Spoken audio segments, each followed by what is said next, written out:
राजा और पुजारी की ये कहानी अगर आप ठीक से समझ लिए तो अपने बच्चों को बर्बाद होने से बचा सकते हैं। दोस्तों, वीडियो को पूरा जरूर देखें। बहुत समय पहले जावा नाम का साम्राज्य हुआ करता था। वहाँ सिद्धि मांत्रा नामक एक ब्राह्मण रहता था। वह बहुत ज्ञानी था। राजा भी उसके ज्ञान से काफी प्रसन्न रहते थे, इसलिए उन्होंने ब्राह्मण को सारी सुख सुविधाएं दे रखी थी। कुछ समय बाद सिद्धि मांत्रा ने एक खूबसूरत कन्या के साथ शादी कर ली। विवाह के कुछ समय बाद उन्हें एक बेटा हुआ, जिसका नाम मानिक रखा गया। सिद्धि मांत्रा का बेटा मानिक जैसे जैसे बड़ा होता गया, उसकी भी बुद्धि अपने पिता के जैसे बढ़ती चली गई। मानिक के ज्ञान से राजा भी काफी प्रसन्न रहते थे। धीरे धीरे कर मानिक को पूरे राज्य में अपने पिता जैसा सम्मान मिलने लगा। इतनी अच्छाइयाँ होने के साथ साथ मानिक की एक बुरी आदत थी। वह दिन रात जुआ खेलता था। इस खेल में वह ऊंची बोली लगाने के बावजूद भी हार जाता था।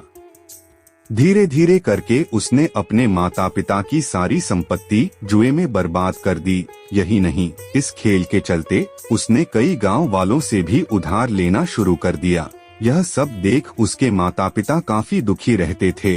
लाख कोशिशों के बावजूद भी वे अपने बेटे की इस गंदी आदत को नहीं छुड़ा पाए।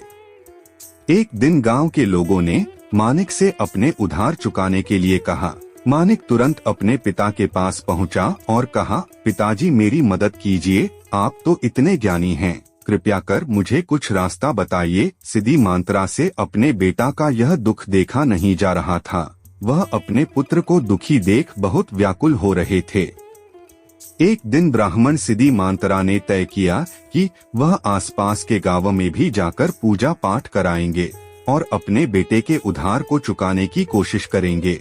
हालांकि सिद्धि मांत्रा के मन में यह चिंता हमेशा रहती थी कि पूजा पाठ करके बेटे के उधार के सारे पैसे उतार पाना मुनासिब नहीं है।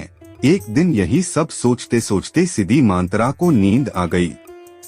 तभी उन्होंने सपना देखा कि पूर्व दिशा की ओर एक ज्वालामुखी पर्वत है, जिसमें एक बड़ा सा खजाना छिपा हुआ है। इसकी देखभाल नागा बेसुकी नाम का एक आदमी करता था। उस सपने में उसे यह पता चला कि उसे नागा बेसुकी से मदद मांगनी चाहिए। जब सिद्धि मांत्रा की नींद खुली तो वह काफी चकित हुआ। उसने तुरंत सारी बातें अपनी पत्नी को बताई।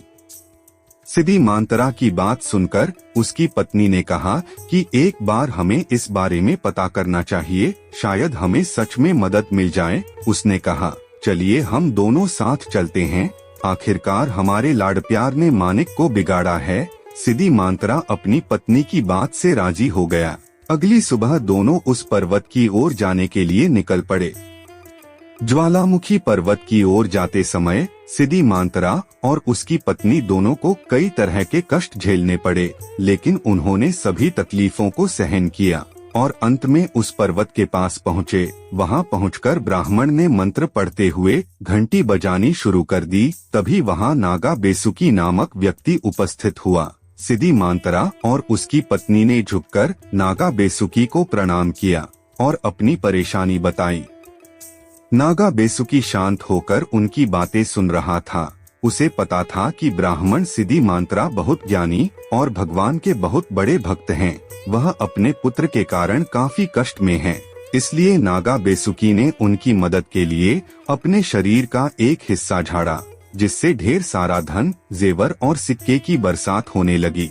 इसके बाद नागा बेसुकी ने सिद्धि मांत्रा से कहा, हे ब्राह्मण, आप अपनी जरूरत के हिसाब से धन ले जाएं। इतना कहते ही नागा बेसुकी वहां से गायब हो गए। इसके बाद सिद्धि मांत्रा और उसकी पत्नी ने अपनी जरूरत के हिसाब से धन बटोरा और नागा बेसुकी को धन्यवाद कहकर वहां से चले गए। इधर अपने घर पर माता पिता को न पाकर मानिक बहुत चिंतित हो रहा था। दरअसल आधी रात को कभी भी उसके माता पिता घर से बाहर नहीं जाते थे। उसे डर था कि उसके माता पिता उसके कारण किसी मुसीबत में न फंस गए हो, क्योंकि उन्होंने उसे वचन दिया था कि जब तक वे उसके उधार चुकाने के लिए कोई व्यवस्था न कर ले, वह घर नहीं लौटेंगे। तभी अचानक दरवाजे पर खटखट की आवाज सुनाई दी। मानिक दौड़कर दरवाजा खोलने पहुंचा। उसने देखा कि उसके माता पिता लौट आए थे। यह देख वह बहुत खुश हुआ। उसने तुरंत उनसे पूछा कि वे कहाँ गए थे, लेकिन उन्होंने मानिक के प्रश्न को टाल दिया और उससे दूसरी बात करने लगे। अगली सुबह उन्होंने मानिक को ढेर सारा धन दिया और कर्ज चुकाने के लिए कहा। अपने माता पिता के पास इतना सारा धन देखकर मानिक को काफी आश्चर्य हुआ। उसने उनसे पूछा कि इतना सारा धन कहाँ से आया, लेकिन उन्होंने उसे कुछ नहीं बताया। अंत में मानिक को अपनी गलती का एहसास हुआ और उसने अपने माता पिता से माफी मांगी और उन्हें वचन दिया कि वह अब दोबारा ऐसी गलती नहीं करेगा। इसके साथ ही वह अपने पिता के साथ पूजा पाठ में जुट गया। कहानी से सीख। इस कहानी से हमें यह सीख मिलती है कि हर किसी को अपनी गलतियों को सुधारने का मौका मिलना चाहिए, क्योंकि जो अपनी गलती सुधार लेता है वही एक अच्छा इंसान बनता है। दोस्तों, आज की यह वीडियो अच्छी लगी हो तो वीडियो को लाइक और सब्सक्राइब जरूर करें। कमेंट बॉक्स में अपनी राय जरूर दें। धन्यवाद।